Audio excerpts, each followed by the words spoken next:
there are cases in my research which I discovered were resolved in the same manner. I was given by one of my respondents a case which occurred in Silovela, and when they went around to find out what was the problem and so on, they went as far as Chipinge to find out what was behind the cause, and they discovered somebody had been killed within the family, and this person was coming from Mozambique. They were able to trace the home of the deceased in Mozambique through possession. When they went to Mozambique, reached the place, that spirit possessed a member of the family, and they knew where to go and meet these strangers. They were directed by the spirit. Isn't that amazing? It's one thing to say, I don't believe. It's another to suffer against your disbelief. Whether you believe in God or you don't, you'll be bound to suffer. Good day to you all, fellow Zimbabweans. Welcome back to Lone Voices. And I'm your host, Muziwanele. See, Lone Voices is different because we handle real cases, real people, actual events, told by the perpetrators in this case, because we're dealing with prisoners. So I need to know Tapiwa Mangani. No garage Mshawangu mzalabani. Mshawangu ndiye mate. Ndakatonge life in prison. Asi mosha yacha ndawidi andawipara. Mosha yakaparika sekudai. Ndaito senzo zvangu ku town. Eza ku town. Musuku kwanga usina hakubasa ndaita because ndaita zvogesa moto.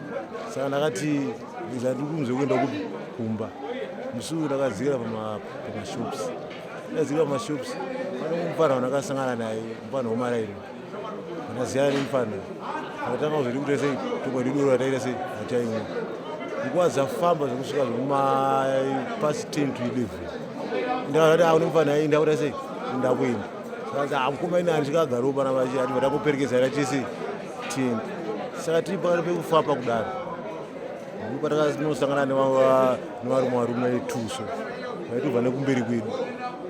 Varume tasina taitofamba tichikurukura nyaya chine sei chinda kuti vakomana vabva vatumisa kuti makadiwa vakomana takati uri makadiwa zvikanzi munogarawo here muunity D munomu takati azvisuwa ndobatira sei vatinogara zvikanzi taitodambudziko ratinaro kwatikuenda kuti toenda kwamadambuko saka kure saka tatine mudziyo wedu vangada kuti muite sei mutichengeterewo kuti mudziyo ndorudzii zvikanzi mudziyo igitari ratinaro saka tachikumbira kuti mutichengeterewo kwanhasi mangwana makuseni tozatita sei tichiritora ini ndakapinda kuti rimborirani gitari zvikanzi aiwa ndiri mukoma wedu saka tachikumbira muite sei mutichengeterewo ini chibva ndarama ndakati ainana kuti handikwanise kuita sei kuchengetera saka mufana wanga ndinaye inini mani akabva ati kupane things here ndite sei ndikuchengetere zvikanzi things ingashayikwe nei mufana atibva tanoona chi pamba penyu mutichengetere kuti mangwana makuseni ngatawa zira chi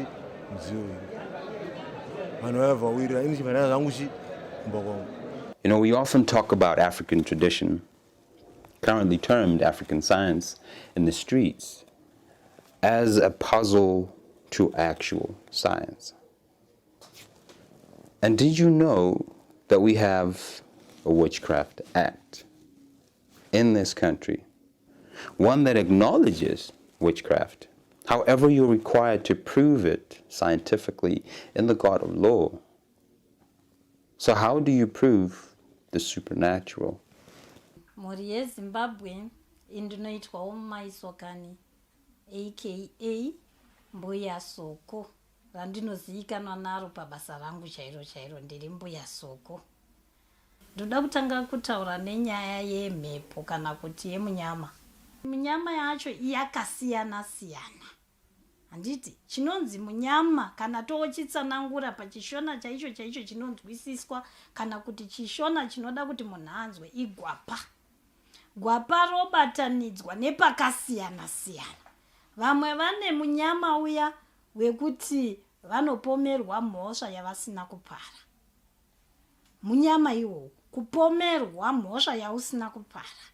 I am very neutral.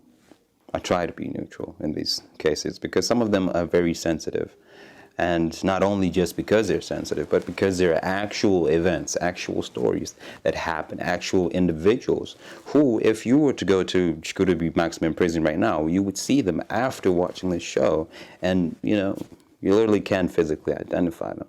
So there's a bit of, you know, naturalness of the situation where I personally question some of these cases, you know. And it sounds very silly. It sounds very silly. Somebody comes and they offer you a guitar and you accept it for whatever reason, be it monetary or whatever, in the dead of the night. It does not make sense. You should not receive that. Saka uimfana pawakaenda nawo kumba kwawo handizoti vakanowira na kuti kudii uku aiva achengeteswa gitari riri inini kuti ndizoita kuti ndizoribvunza siku ndakasine basa naro kana ndakangosiyana nazvo ndakangokonera nebasa wamwari rese kandaenda tagara ndakazona ndiri kubasa iko kutaundi ndakazona mufana wandaitamba naye aibva anouya akati kuya kwainana kuona ndaona munhu akauya achitoti uyu ndiunonzi nhingi here akati ndini zvikanzi uya kuno saka kwataitaenda kumotikari wabva wasi kuvhura windo zvikanzi uyu munhu ari mumota unomuziva akati ndomuziva vanhu vomwerani kwangu kanzi pinda mumota saka tamumota maemera tiri mutaundi ka toenda kusendral aitodhiraiva achienda kusendral ndobva kuti takatotaura kuti kwemi makuita basa ekufamba muchiuraya vanhu mutora vanhu zvinhu zvavo mutora vanhu magitari ndikatona kutoshamisikawo magitari ari kuita vanhuapi saka takazorimemba mani akati mupana harisiwo gitari ere rakwachengeteswa ere saka kutoziva chi kutoziva nyaya tatenda pasiya dpip vatatakavatsanangurira sematsanangurira ndakuita yaya vachibva varapa kana iwo funza vako iwo nepabasa vako paunochenda paipai wadi kuchengeteswa kana vhiri remotikari kana jegi kana foni asi ndasikuti azvikuti anhu avachengeteswa gitari inyaya ipi yakuti uchanyasotaura ndomukuona apa pandakatanga kuiswa macheni ndichirohwa ndichipiswa de vakaramba kunzwisisa kana mukaonawo cheni dzese vachiramba kunzwisisa saka ndakazosvika pakuti zopedzisa ndabvuma ezvandisingaziva ati ndini saka ndosaka nguva yese wanga uchipedzera nguva utedza kuda kuti ndiwe chete zosvika nazvitunguwo life saka nguva yese ndatopsa kuti nyaya ingabatsirwa sei. Saka pabazi rinoti gwapa rinobereka mapazi aro atiri kutaura kuti munyama weusungwa chaiwo wekuti zvinhu zvako zvinenge zvakavhara hazvina nzira, uri kutenderera uri panzvimbo imwe chete, igwapa asi riine usungwa mukati, kozoti usemwa huine gwapa mukati zvakare. Ndopika na mwari wangu maoko wangu yakachena handina kana ngozi yandina kana chika zvidai mwari kana kuba ndina rekodhi yekuba. And the case we have here today, a Tapiwa Mangani feels and believes or claims there is some form of supernaturality in this particular case. So this happens when Tapiwa and his counterpart are coming from work and they're going home in the dead of the night. And they meet two strangers who request that they keep a certain guitar that they had in their possession for a fee and only for overnight, and they'll come get it the next day. Now, any normal person in that situation, the setting automatically is suspicious. And Tapiwa was right being suspicious. He denied this offer because, one, they didn't know who owned the guitar and why were they being offered this guitar. But his counterpart said otherwise.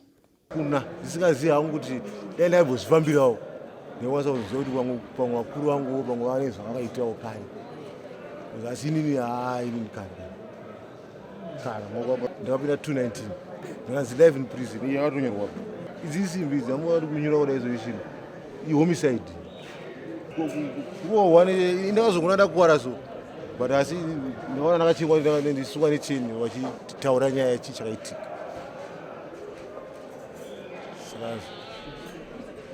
saka naizva kuvaudza inini vaitoramba vachitoti hakuna zvinhu zvakadaro, hakuda munhu anochengeteswa gitari manyepo anoperera mune yatinoti primary memory handiti haazodzike because hausi kurihesa kana uchida kutaura chinhu chekunyepa chinongoyepa pototaura chitira se if you ask someone twice maybe later handiti yaindireta reliability ka anokwanisa kuti chinhu chaakataura nezuro cheche atoita se atokanganwa iye ama michitaura ye inogona kungoshanda maybe kuma-investigations ekupolisi kuona kuti munhu ari kunyepa here kana kuti haasi kuita se haasi kunyepa here.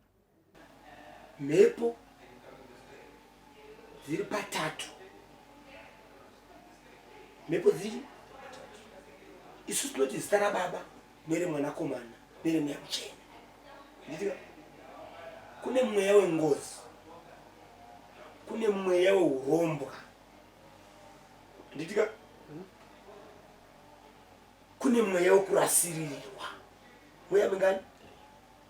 Saka mweya weurombwa unodzimbaitidza kudzimaidza dzinza rese. Wamwe vanhu vagorarama, wamwe vanhu vagoshupira. Zvabva mubazi regwapa zvine kesi yazvinozotaura kunzi mbuya venyu vakadai, mbuya mai vababa vakazodai, ngana uye akazokudai, zvichienderana nedare rako kuti richabuda riinei. Kana ndisina kuparadza dzinde regwapa zvinongoramba zvakadaro. Hani muri kunzwa? Zvakafanana kuti ndikapfeka hembe yakachena yanga yakasviba ikacheneswa, ndaipfeka ichangosviba futi. Nekuti chinhu chiri kufamba neni chinhu chandiri kusvibisana. Vamwe vese makazara mumagate zvichienderana nematare kuti anobudisa kuti chii. Handiti muri kunzwa? Saka minyama yandiri kutaura nezvayo munyama wokuti chinhu chinotoda kudzipurwa pakesi yacho. Handiti muri kunzwa? Hachingorapiki nemishonga ndokunokugeza kudziva, tazara nemadziva ende madziva azara nezvakawanda, ndonokugeza kudziva. Ndakugeza mudziva handina chandagona, ndageza bhodhi yako iyi kuti ichena, asi handina kubvisa the root cause nekuti akaita wacho ane maitiro anenge akaita.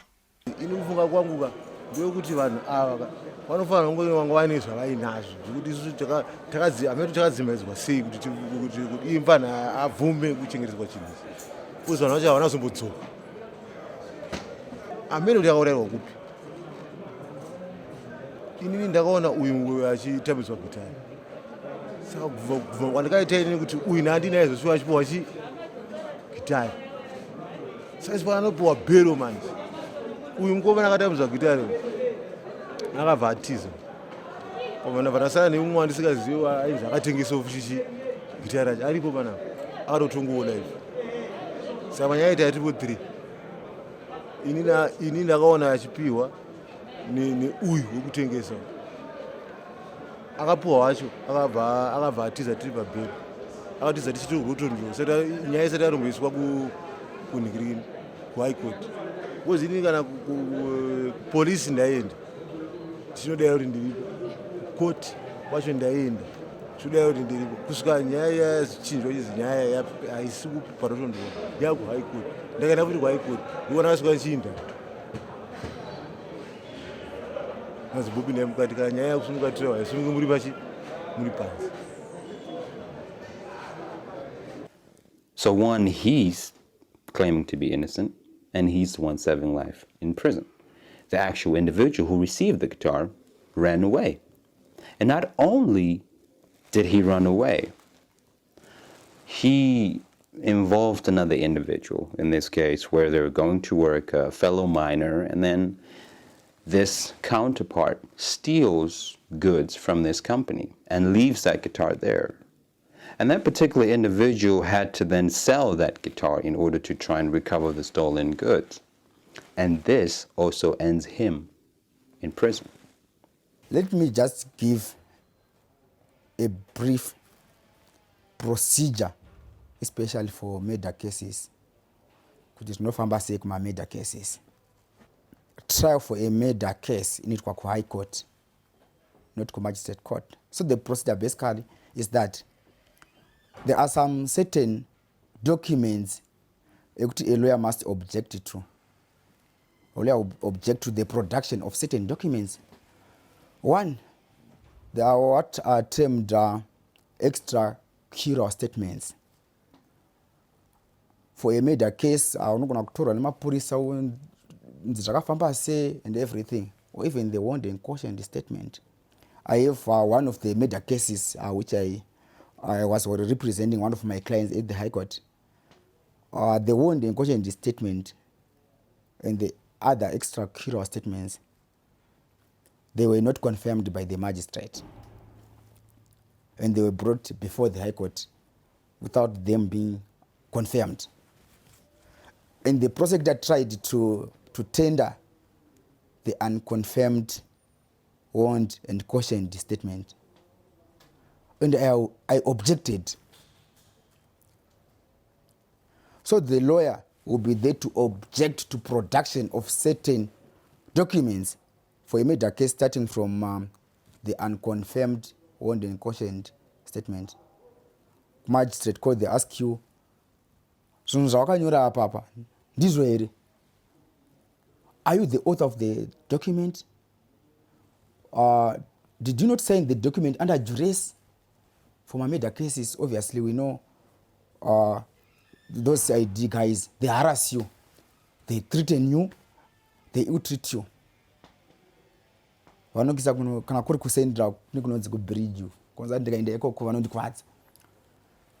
So under such circumstances, the production of an unconfirmed, warned and cautioned statement must be objected to by the lawyer. But unknowingly, this evening sealed Tapiwa's fate to doom.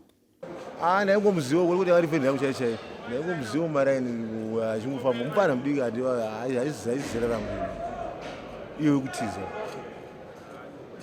iye wacho andinaye panapa. Iye ari kuti iye akamutora anitozokuchira mugodi, ari kuti iye akamutora achiti gatini nekubasa.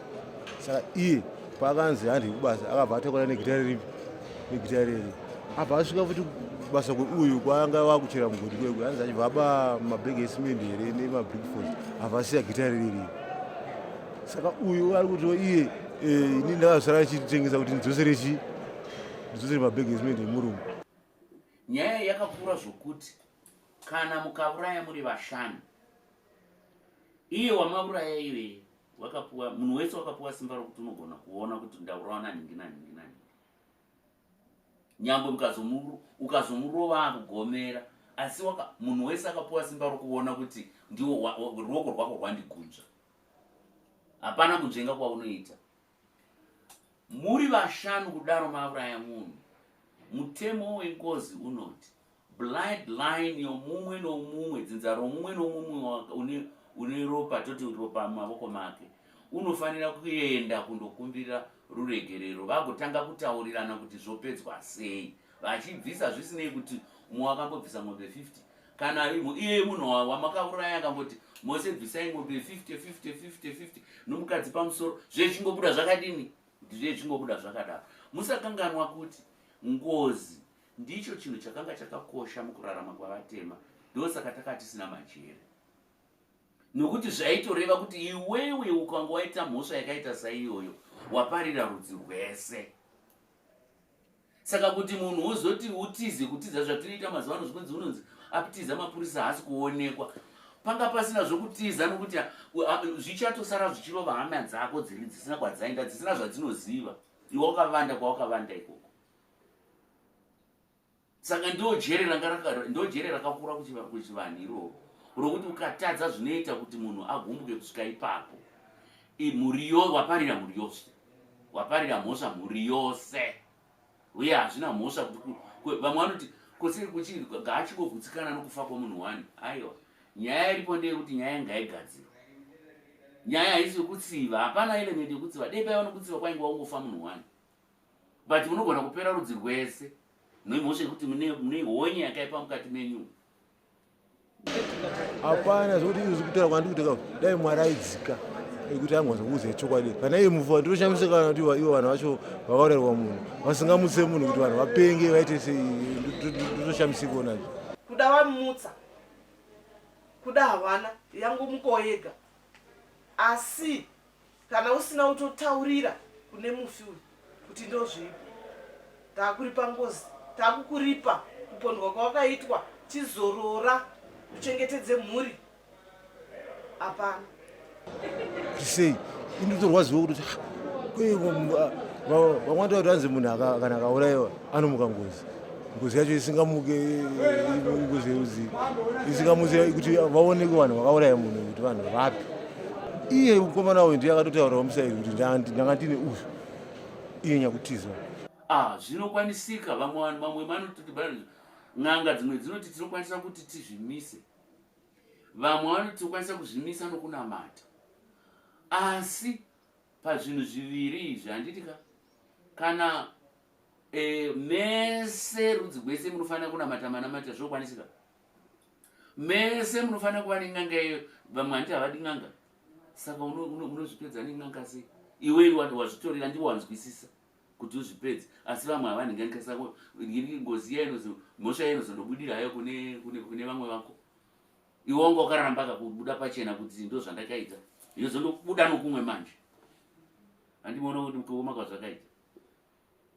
Saka haitsikirirwi, inotsikirirwa kwenguva diki diki newe, asi vamwe vese vane vasingazivi nezvazvo havagoni kuitsikirira. Saka inongobuda zvairi namanyanga ariputiro.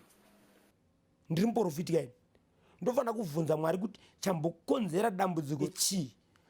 Kana uri mweya wengozi, togona kubvisa kuti mweya wengozi ibva, but munhu haasi one family. Mhepo inogona kuenda kune mumwe kune imwe imba. Saka chakakosha ndechekuti dambudziko iri kuti ripere risolvwe, kutsvaga kuti nyaya yakabva papi, pakabvira nyaya. Kuningiriniko chiri pacentral ndiye akanotaura bhozi ndiwo akatanga kubatwa, akatengesa newo wacho iyo akazo ndiwo akatanga kubatwa wani. Saka ndo mambe yakadai nyaya ndinoshaya kuti wanotibatsirawo wanotibatsirawo sei maererano nenyaya. Dzamhepo dzashonga ngozi dzaakubata dzinza rese musingade muchida. Saka iyi yatiri kutaura yemunyama inobata ini dunga munhu, kana kuti ini nababa vangu vanenge vakasungwa namai vangu, kana kuti nambuya vavo, kana kuti hameno varoi voti iwe nemhuri yako uchatambura. Handiti muri kurinzwa? Saka iyoyo inoputswa, asi iri mhiko yeusungwa. Imhiko yeusungwa ichaputswa. Maputsiro handingataure nekuti handingaudzeka vanhu kuti ndoputsa ndichidai. Munhu achatotedzera. Zvakafanana nemuroya, ungamudza kuti unoroya uchiite sei. Hakuudza, asi kana uri n'anga rakadaidzwa, n'anga inoshanda nemweya, unotoziva kuti usungwa hwandarehwa, hwandapiwa, huri kugombedzerwa wakadai. Vanhu vachaita upiwa baba vanenge vasino mari ngano kwangu. Saka izvizvi ndakambonyorerwa ikoti kuti ndikwanise kuwa ndiwo rekodhi tiri uye. Saka ndakambodizwa last time motikari yacho yakabva ita ndiviri mambara. Saka takatogumiwo murodhi hatina kuzodi musi Wednesday, musi Thursday, last Thursday ndakatodizwa kuti nditore rekodhi rangu ndizame kuona kuti pamwe ingaongororwa sei. Mufika nacho noti muri kudziwana anodzuka. Munhu anenge achitosenza semunhu ari kutorarama, ari kuona kuti vari mafodya vawana chaizvo, asi havachada kundibhadhara, vakanganwa, regai ndimbodeutsa kuti varangarire vavhunduke. Anobva abata pane moyo, parere moyo ipapo, pane munhu wamakatarisira mufamily, ndo panosvika ponzi go kuti muzvitsvake. Makaucha anosiyana. Isusu kuri kwedu kumakore-kore uko, munhu achitofa takasagutsikana nemafiro aita, chero asina kupondwa, chero tafungidzira kuti aroiwa, tinomurayira kuti iwewe munhu akakuuraya unomuita sei. Hatingorayire nemuromo, tine chivanhu chedu chatinoita kuti iwewe munhu akakuuraya handi unomuziva. Enda ndopedzerana nemunhu iye ndiye anozodzoka kwatiri akutitsanangura kuti aiwa ndini ndakaita izvi, chero anga akahwanda sei. Kana nemunhu wacho, kana negita racho, kana nekutoribata handina ndotomweriguma, asi ndakangoona kuti uyu achichengetedzwa. Pamunyama handiri kutaura nezvawo. Pamunyama anokonzeresa estranger anokwanisa kukonzeresa. Ndakuudza chichadyara godo chine simba nekuti chine zvachiri kureva. Mazuva ano ramakare zvainetsa, ndosaka wainzi unoroiwa newedzinza chete. handiti raive ramakare rataitaura kuti unoroyiwa neredzinza asi ukada kutarisa estranger anotopinda in my territory akatondidya kukunda vedzinza rangu vane rukawa. Handiti uri kunzwa? Saka handingati ndezvedzinza chete, minyama. Kana uri pagwapa ndakuudza kuti usungwa, handiti munyama weusungwa nehusemwa nekupomerwa mhosva chinhu chinotodyarwa chichizobata ma-outsiders. Handiti nekuti inini kana ndatokupa usungwa kureva kuti ndatisemwa nenyika yese. Handiti uri kunzwa? Sema nechinhu chese chiri panyika. Saka iye handipa usungwa, handipa usemwa, handipa zvakati, haanganzi hama yangu chete. Ukada kutarisa hama hadzimbokupai usemwa kana chii. Hama ukada kutarisa makesi atiri kutongwa pahama chaidzo dzavhurira musuwo ndeyengozi yekuti nemweya ma-avenging spirits ne-evil spirits makesi avakaita ivo vachida kutsvaga madivisi, vachida kutsvaga kupfuma. Saka iyi ndo yaakuzokoka dzimwe mhepo dzaakuvhurira. Saka uyu haana chaandiita pamunyama uyu. Usually, I say goodbye to you all in a very formal way, but today I feel different, so I'll just